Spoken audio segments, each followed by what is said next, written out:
오늘은요, 고넬료에 대한 말씀을 드려요. 고넬료. 우리가 지금까지 지난주에 뭐 했죠?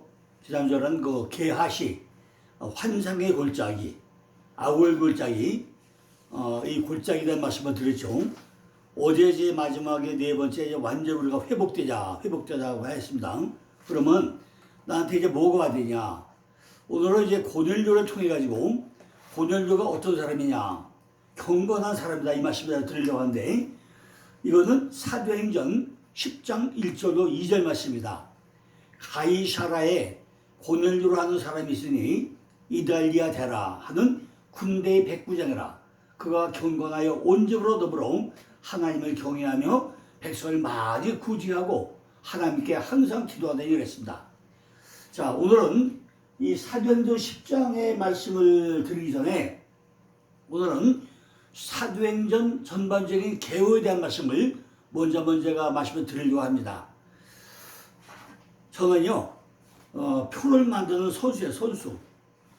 전 세계적으로요, 이 성경을 도표로 만드는 선수가 바로 저입니다.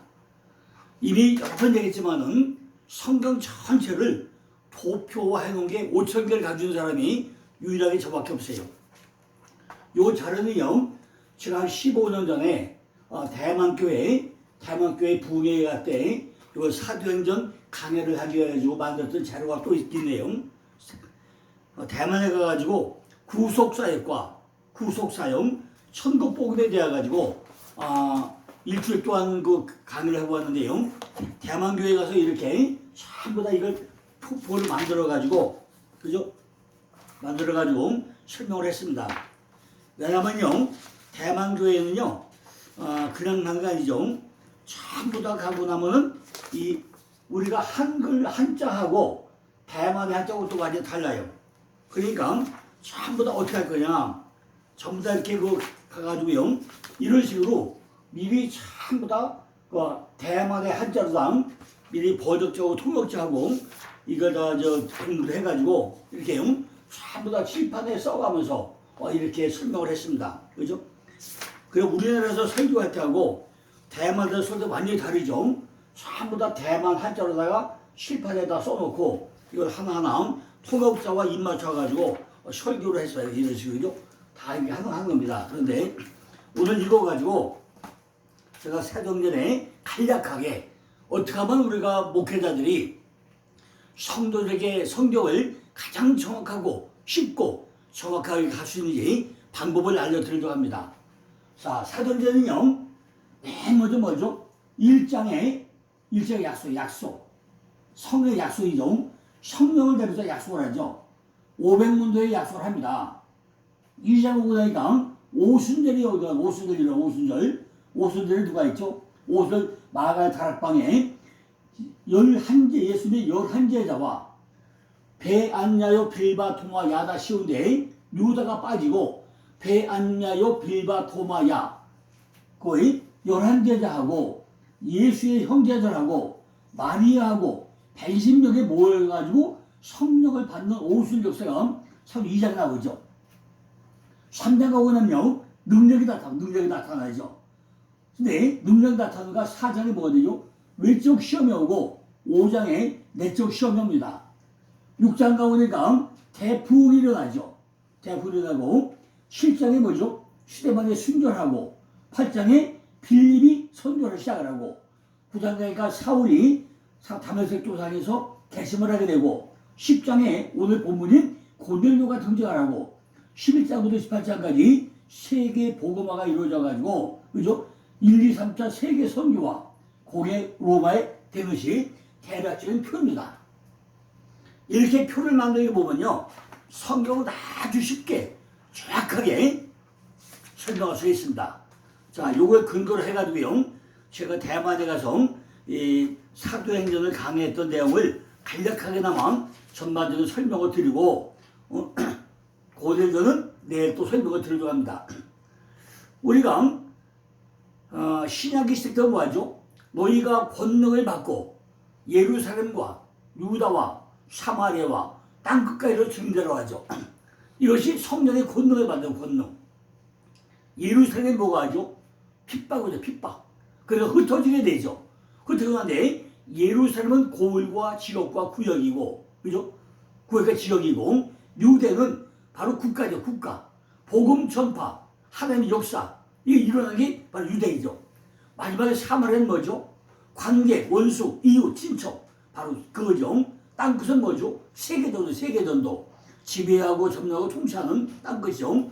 바로 기도하는 자, 주인이 되는 자, 소망을 갖는 자, 찾아가는 자, 이것이 바로 예루살렘과 유대와 사마리아와 땅끝까지 증되는 삶인데, 우리가 권능을 받으러 뭐 한다고요? 결국 시작이 된다는 거죠. 뭐가? 기도와 찬송과 전도가 시작이 된다는 것입니다. 이것이 바로 사도행전의 역사이죠. 사도행전 1장과 2장은 권능, 이렇게 바로 성령 받는 권능이 나타납니다. 그러고 보니까 3장부터 12장까지 예루살렘에서부터 유다까지 전파가 시작됩니다. 그러고 나서 13장부터 28장까지 땅끝과 로마까지 복음 증거되는 것이 바로 사도행전의 역사라 계획입니다. 다시 한번요. 1장과 2장은 권능을 받고 3장에서 10장까지는 예루살렘 유다까지, 13장에서 28장까지는 땅끝에서 로마까지 전부 다 복음을 접하죠. 여기에 중요한 건 뭐죠? 바울이 소명을 받는 내용이죠. 이방인에게 전도하도록 하나님이 택하심을 부르는 것이 바로 사도 바울이 재심하는 사건이 또 이루어지죠. 자, 그러면요, 우리가 사도행전을 보려면 뭘 알아야 되겠죠? 사복음서와 비교를 해봐야겠죠. 사복음서의 선교는 뭐가 선교냐?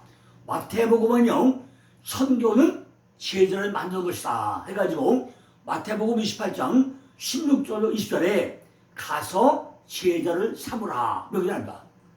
사복음서 선교가 뭐라고요? 첫째, 마태복음은 선교는 제자를 만드는 것인데, 마태복음 28장 16절 20절에 가서 제자를 삼으라고 합니다. 두 번째, 마가복음은 선교를 선포합니다. 마가복음 16장 15절에 만민에게 복음을 전파하라. 뭐라고요? 마가복음은 만민에게 복음을 전파하라고 그래요. 세 번째, 누가복음은 누가복음 24장 47절에 회개와 죄 사함을 말하면서 너희는 모든 일의 증인이라. 부흥은 회개의 바로 열매다고 설명을 합니다. 네 번째, 요한복음 20장 21절에 성육신한다고 설명하죠. 나도 너희를 보내노라. 이렇게 사복음서는 전도를 완전히 다르게 설명을 하죠. 다시 한번 설명해 볼까요? 마태복음은 가서 제자 삼으라. 마가복음은 만민에게 복음을 전파하라. 누가복음은 너희는 모든 일의 증인이라. 부흥은 회개의 열매이다. 요한복음은 나도 너희를 보내노라. 이렇게 선교의 중요성은 성육신적 원리라고 또 설명을 합니다. 이렇게 우리가 복음을 매일 전해야죠. 주일마다 목사님들의 강대상에서 말씀을 전할 거 아닙니까? 유대인에게는 메시아에 대한 하나님의 마음의 교도가 필요했고, 이방인에게는 그를 믿는 믿음이 필요한 것이기 때문에 우리는 이렇게 시도 때도 없이 바로 뭐 한다고요? 복음을 증거해야 된다는 것입니다. 그런데 제가 여러분들에게 꼭 한 가지 말씀드리겠어요. 우리는 5가지의 영역이 나타나요. 5가지. 첫째가 뭐죠? 학력이 아니라 실력을 한 거죠. 우리는 모든 목회자나 우리 모든 직분자들은 학력이 아니라 실력이 있어야 된다는 겁니다. 첫째는 뭐죠? 첫째는 지력이죠. 첫째는요, 지력이 있어야 돼요. 지력은 뭐죠? 거짓을 구별할 수 있는 지적인 능력이 지력이에요. 두 번째는요, 심력이 있어요. 그죠? 심력. 알고 있는 지식을 내 것으로 만드는 마음의 힘이죠. 심력이 있어야 돼요. 세 번째는요, 체력이 있어요. 체력이 있어야 돼요. 바른 삶을 실수하는 몸의 힘이 필요합니다. 네 번째는 뭐죠? 자기 관리 능력. 그죠?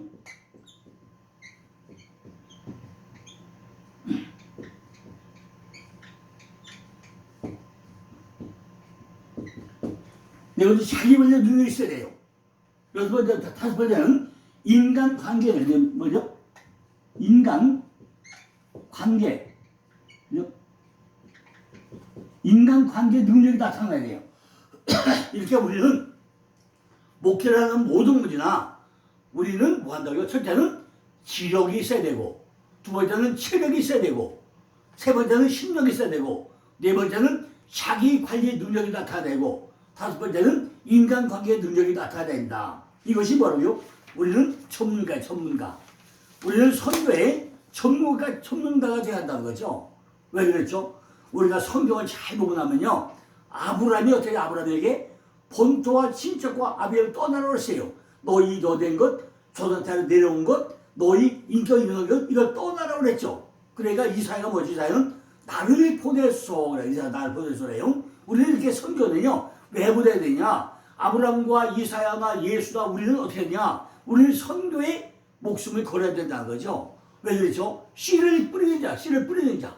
우리 모두는 뭐 한다요? 씨 뿌리는 자, 씨 뿌리는 자. 씨를 왜 심어야죠? 씨가 뭐죠?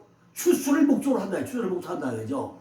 심은 대로 거두고, 갈라디아 6장 7절이죠. 심은 대로 거두고, 심은 만큼 거두고, 고린도서 9장 6절이죠. 심은 것을 거두고, 갈라디아 6장 8절이죠. 이렇게 우리는 심은 대로, 심은 만큼, 심은 것을 거두는 추수의 효과를 우리가 누려야 된다는 것입니다.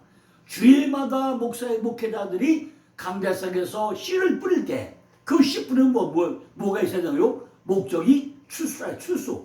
첫째는 심은 대로, 갈라디아 6장 7절. 두 번째는 심은 만큼, 고린도서 9장 6절. 세 번째는 심은 것을, 갈라디아 6장 8절.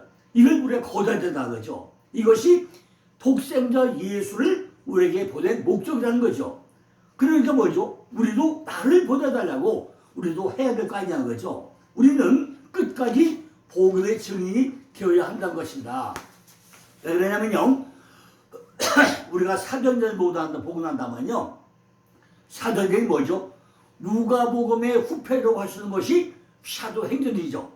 누가복음의 후편, 사도행전이에요. 사도행전은 예수 그리스도의 복음이 사도들과 사람들이 해가지고 예루살렘으로부터 어디 시작해가지고 유다와 사마리아를 거쳐서 이방 세계인 로마 땅끝까지 전파되는 선교 역사를 기록한 책이 사도행전이라는 것입니다. 이것은 바로 뭐죠? 성령행전, 성전행전 할 수 있죠. 왜? 사도행전은 선교행전으로 불리고 성령행전으로 불릴 수 있고, 이렇게 사도행전은 이름이 몇 개를 나눌 수도 있다는 것입니다.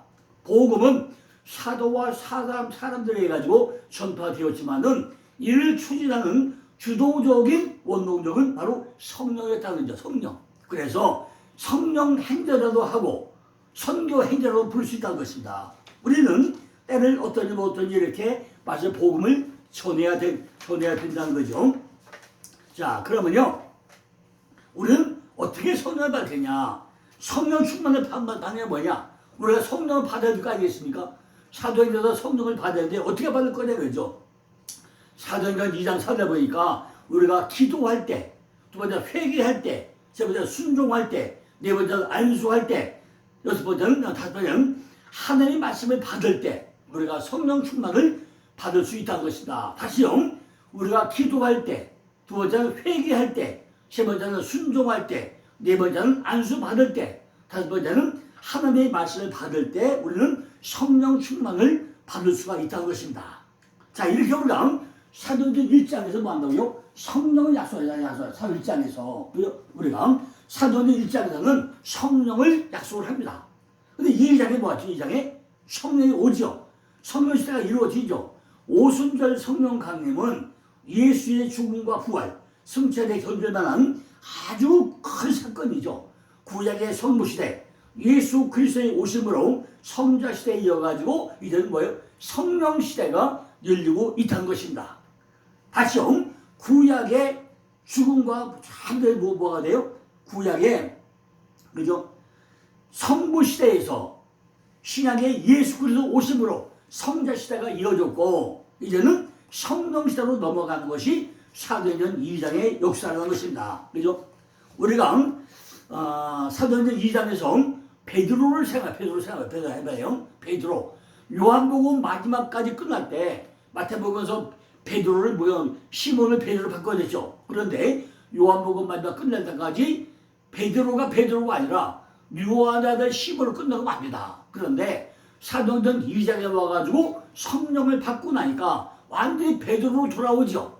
그래가지고 한번 설교할 때 3,000명이 회개받는 역사가 이루어집니다. 베드로는 1장부터 12장까지 볼 때 부활하신 주님이 분부와 승천을 지켰던 사람이 베드로입니다. 오순절 다락방에서 설교를 하자마자 베드로라는 이름이 회복되고 역사가 일어나죠. 오순절 성령 강림은 바로 오순절 설교의 반으로 나타나는 것이 오순절 성령 강림이라는 것입니다. 우리가 못 걷게 된 치유자가 일어나죠. 솔로몬 행각에서 설교하게 되고 법정에서 설교하게 되고 큰 역사가 이루어지죠. 사도들을 박해하고 촉한 사건도 이루어지고 소유를 팔아가지고 드린 자가 또 발 앞에 드리기도 하고 사도의 표도가 기사가 나타나가지고 사도의 박해와 투옥이 일어나기도 합니다. 그러면 뭐죠? 7집사 선택도 하게 되고 고넬료와 베드로가 환상을 보게 되고 이방인 선교에 대한 해명도 하게 되고 헤롯이 박해와 베드로가 촉되는 이런 사건이 베드로에게 나타나는 현실인데 이런 모델이 뭐예요? 우리에게도 똑같이 나타날 수가 있다는 것이 사도는 2장의 말씀입니다. 자, 그러면 우리가 베드로를 통해서 어떻게 하죠? 회개는 마음의 변화이고 행위의 변화가 일어나야 된다는 거죠. 베드로도 뭐 했다고요? 회개하는 마음으로 마음의 변화가 일어나고 행위의 변화가 일어나게 됐다는 것입니다. 자, 그러면 이제 어디로 가죠? 사도행전 3장에 가면 뭐죠? 능력이 나타냈죠. 능력. 베드로와 요한이 활동이 시작됩니다. 바로 창세기 1장에서 3장이 시작되는데 창세기 3장에서 뭐가 시작돼요? 기도와 기적과 표적과 능력이 시작됩니다. 자, 다시 한번요. 창세기 1장에서 세상 창조가 시작됐는데 사도행전 3장에 와가지고 뭐가 일어난다고요? 능력이 나타나면서 기도와 기적과 표적과 능력이 시작에 나타나는 것이 바로 사도행전 3장이라는 것입니다. 기도와 선행의 지성이 베드로는 3년 동안 예수를 따라 다녔지만은 상으로 연합하여가지고 동행치 못하다가 이제 성령 충만을 해가지고 예수 안에 거하게 되고 예수의 이름으로 걸으라 하고 잡아 일으키니까 안진배가 일어나는 치유의 사건이 일어나고 이는 그의 속에 거하는 예수의 바로 힘이었다는 걸 알게 된다는 얘기죠. 그리스도는 스스로 치료했지만은 사도들은 그분의 이름으로 이렇게 치료를 했다는 것입니다. 나사렛 예수 그리스도 이름으로 명언이 일어나 걸으라 했을 때 역사가 일어나더라는 것입니다. 그죠? 바로 성령의 시험을 성령의 여기서 성령을 하는데 성령이 우리에게 뭐라고 시험하죠? 첫째는 성령은 요한복음 14, 17절에 진리의 영이다 그래요. 두 번째는 요한복음 14장 26절에는 보혜사다 돕는 자다 설명하죠. 세 번째는 고린도서 3장 17절에서 주의 영이다. 네 번째는 로마서 1장 4절에서 성결의 영이라고 하고 다섯 번째는 로마서 8장 9절에서 그리스도의 영이라고 하고 여섯 번째는 로마서 8장 14절에서 하나님의 영이라고 하고 일곱 번째는 사도행전 16장 9절 10절에서 예수의 영이라고 설명합니다. 이렇게 3장의 성령 강림으로 해서 대역사가 일어나죠. 그런데 그러고 나니까 뭐죠? 4장에 뭐가 나요? 외적 시험이 나. 외적 시험이 난다는 거죠. 베드로와 요한이 잡힌다는 거죠. 유대 종교 지도자들은 부활의 도를 싫어했다는 거죠. 이유는 복음의 핵심인 부활을 믿지 않았다는 것입니다. 참 부활은 죽는 게 완전히 죽고 영적으로 완전히 사는 것인데 이걸 믿지 않았기 때문에 요한과 베드로가 잡혀 들어갔다는 것입니다. 감옥에 잡히게 되었다는 것입니다. 이것이 뭐라고요? 이것이 외적 시험이에요. 외적 시험이 왔다는 거죠. 우리도 이렇게 우리가 신앙생활 하다 보면 외적 시험이 많이 올 수가 있다는 것입니다. 초대교회 복음의 선지자는 그 시작부터 반대에 부딪히게 되고 반대에 직면하게 됐다는 거죠. 우리도 예수를 잘 믿으려고 하다 보면 우리도 이런 외적 시험이 올 수가 있다는 것입니다. 그런데 그것뿐입니까? 5장에 또 내적 시험이야. 내적 시험도 와요. 도대가니까. 그죠? 내적 시험 온다는 거죠.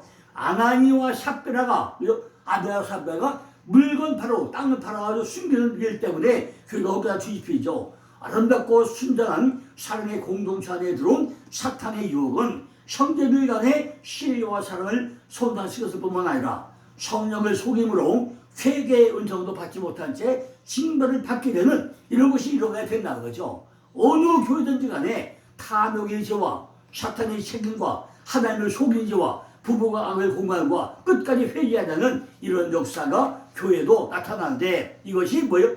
좋은 일은 하는 뭐죠? 호사다마다 반대하는 일도 많이 나타나게 된다는 거죠. 그죠? 아나니와 삽베라가 뭐죠? 탐욕의 죄, 사탄의 게임을 받은 죄, 하나님을 속인 죄, 부부가 악을 공모한 죄, 끝까지 회개하는 죄, 이것이 바로 외적 시험, 내적 시험에 왔다는 거죠. 그러니까 6장 5에 6장 5에 뭐죠? 6장에 오다니까 성전은 죄, 7집사 선택합니다. 여기서는 각처로 흩어졌다가 유대 땅에 들어온 헬라파 유대인들이 늘어나네 그 중에 과부와 극비자들에 대한 구제의 필요성이 절실해가지고 이웃을 돕기 위해 가지고 헬라파 유대인 가운데 7집사를 택하는데 거기에 누가요? 대표자가 스데반이에요. 스데반이 다르죠. 스데반, 빌립, 프로고로, 디가노로, 디몬, 디메나, 니골라 이런 7집사가 선택을 되는 사건이 6장이죠. 교회가 붕괴되는 거죠. 흩어지고 기도하고 마시고 자는 교회로 이루어지게 됩니다. 그러니까 7장에 그러다 7장에 스데반이 순교를 해야 순교. 우리가 교회하던 많이 오죠. 스데반이 어떤 일은 아주 일꾼이죠. 아주 일꾼의 자격이 뭐죠? 일꾼. 스데반은 교회 최고 일꾼이었어요. 권능을 가지고 말하는 집사였고 기독교 역사상 최초의 순교자이었고 아브라함과 요셉과 모세의 교대에 대해서 우상 숭배에 대한 경고에 대해서 설교하다가 사울이 스데반의 죽임을 당하자 마땅히 여기더라 이런 말씀이 나타날 정도로 스데반은 순교를 당하게 됩니다. 일꾼의 자격이 뭐죠? 우리가 일꾼의 자격을 볼 수 있죠. 첫째, 일꾼은 의로운 자. 창세기 39장 7절 3절에 일꾼은 의로운 자가 되다 합니다. 두 번째는 출애굽기 3장 11절에 겸손한 자가 되다. 겸손한 자. 세 번째는 마태복음 24장 45절 37절에 지혜가 있는 자. 네 번째는 마태복음 25장 21절에 작은 일에도 충성하는 자. 다섯 번째는 사도행전 6장 3절에 성령으로 충만한 자. 여섯 번째는 사도행전 6장 3절에 사람에게 칭찬 듣는 자. 일곱 번째는 고린도전서 4장 1절 5절에 남을 판단치 않는 자. 이것이 우리가 일꾼의 자격을 합니다. 이렇게 스데반이 순교를 해야 됩니다. 그러다 8절에 뭐죠? 8절에 또 빌립이 선교를 시작을 하죠. 빌립 이방 선교의 전조죠. 선교의 중심지가 예루살렘에서 안디옥으로 이전하기 시작을 하게 됩니다. 기독교가 급속도로 확산하고 로마 황제 숭배 반대 등 배타선에 노출되어 가지고 로마의 박해가 시작되자 교회가 흩어지게 되었지만은 이것을 기여해 가지고 그들은 한 곳곳마다 복음을 전파하며 교회를 세우게 된다는 거죠. 이것이 8장입니다. 이로 말미암아 기독교는 전 세계에 기독교로 성장하게 된다는 것입니다. 흩어지는 교회, 그죠? 흩어지는 교회. 사마리아 사람들이 성령을 받게 되고 빌립이 에티오피아 내시에 전도처하게 되고 초대교회 부흥이 평신도로 초해가지고 온 땅으로 흩어지게 되는 사건이 8장에서 나타나게 됩니다. 그리고 이제 드디어 뭐죠? 9장에 사울이 등장하게 되죠. 사울 9장에 누구예요? 사울이 등장합니다. 사울이 기독교 역사상에 가장 위대한 회개 기사인 바울이 회심 장면이 사도 9장에 나타나게 됩니다. 교회에 박해를 줘가지고 발걸음을 재촉하던 자가 복음의 수호자요 변증자로 급전한 것은 하나님의 주권적 권능을 대변하는 극적인 사건이었다는 거죠. 베드로가 유대인의 사도라면 바울은 이방인의 사도로 택함을 받게 되는 사건이 바로 사도행전 9장에 나타난다는 것입니다. 바울의 강론이 뭐죠? 바울은요 12번을 강론, 12번. 바울은 이렇게 이방인의 사도가 돼가지고 12번의 강론을 합니다. 첫 번째 강론이 뭐죠? 사도행전 9장 20절로 21절에 첫 번째 강론을 해요. 두 번째 강론은 사도행전 13장 16절로 41절에 두 번째 강론을 합니다. 또 세 번째는 갈라디아 2장 14절 21절에 베드로에게 한 강론이 또 있어요. 네 번째는 사도행전 16장 13절에 강가에 모인 여자들에게 강론을 합니다.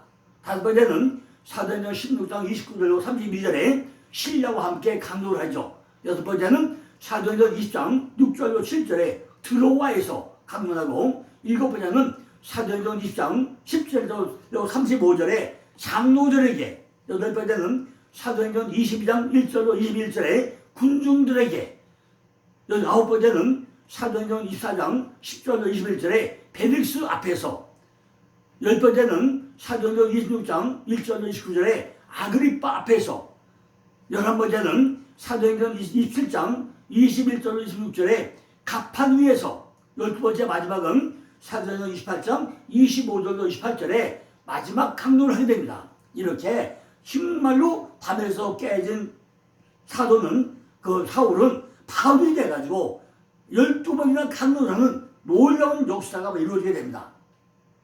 사도행전 9장 23절 31절 보니까 사도들에게 인정을 받고 3년 동안 아라비아 사막을 다녀와서 유대인들이 사울을 죽이려고 밤낮으로 성문까지 지켰지만은 그의 제자들이 밤에 광주리에 사울을 담아가지고 섬에서 달아 내리면서 또 살게 되죠. 이후에 바울의 행적은 다메섹에서 예루살렘까지 많은 의혹의 선을 받았지만은 바나바의 극적인 변호와 중재로 많이 와서 한 형제의 일꾼으로 환영받게 이루어가지고 바로 교회 역사를 이루죠. 그리고 뭐죠? 이제 10절로만 오늘 고넬료가 10절 고넬료가 등장해요. 고넬료. 내일부터 할 고넬료가 등장해요. 고넬료.